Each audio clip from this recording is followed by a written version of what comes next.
Hi, my name is Dallas Cavazos, and this is my bulletin board presentation for TECA 13-03-005.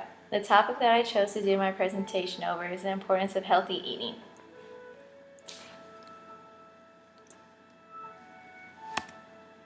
I chose this topic because I believe it is important for parents to teach their kids how to eat healthy so they can develop exceptional eating habits and also so they can maintain a healthy and balanced diet. It is very important to develop these healthy eating habits because these days we are seeing a very significant increase in childhood obesity. I don't know if you saw The Biggest Loser, but last season they had big kids on the show to warn about obesity. Facts about obesity. Did you know that childhood obesity has more than doubled in children and tripled in adolescents in the past 30 years? Did you know? Probably not. The effects of children obesity are more both immediate and long term. Children and adolescents who are obese are at a greater risk for bone and joint problems, sleep anemia, and social and psychological problems such as stigmatization and poor self-esteem. Children and adolescents who are obese are likely to be obese as adults and therefore are more at risk for adult health problems such as heart disease, type 2 diabetes, stroke, several types of cancer, osteoarthritis, and one study showed that children who became obese at an early age of 2 were more likely to be obese as adults. So that pretty much is early childhood right there. Here are a few tips for parents that encourage healthy eating, in turn preventing childhood obesity. The first tip number 1, is to cook more meals at home. Eating home-cooked meals is healthier for the whole family and sets a good example for kids about the importance of proper nutrition.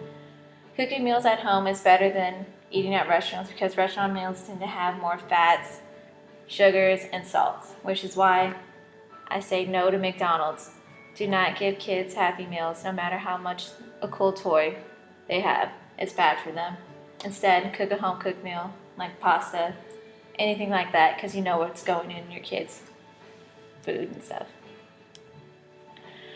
The second tip is for parents to get kids involved. Children enjoy helping adults shop for groceries, selecting what goes in their lunchbox, and preparing dinner. It also gives parents a chance to teach their kids about nutritional values in various foods.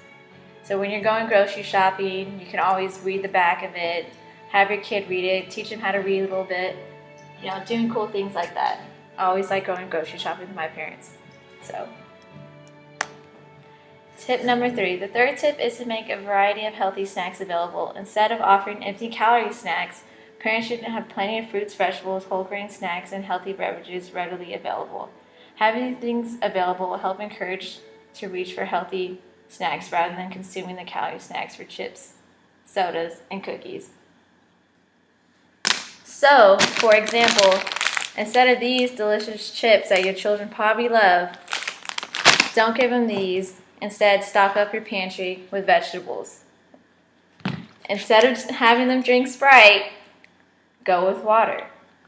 Or, if you don't have vegetables and stuff, Florida's Naturals fruit snacks are also good for them.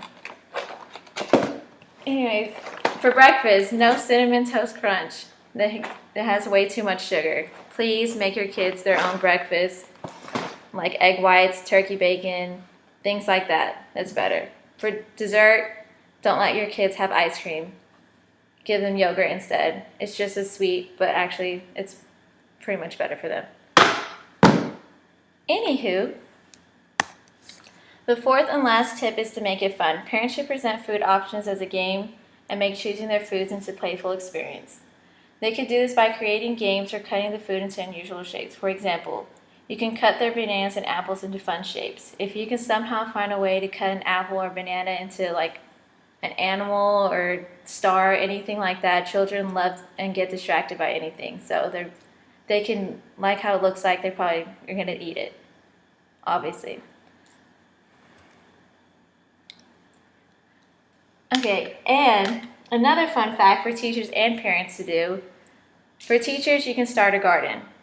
With your children, you can put little seeds, have your children put seeds in a bag, something they can do throughout the year and see the process of a plant grow. Parents, you can go at home and do the same thing. Go in your backyard, spend at least an hour or two with your child, have bonding time, and have a garden. Make food that you're going to use, like vegetables and stuff like that. Conclusion. This is my list of references that I used for my project up here. And that's going to be all for my bulletin board presentation for TECA 1303005. Thank you and good night.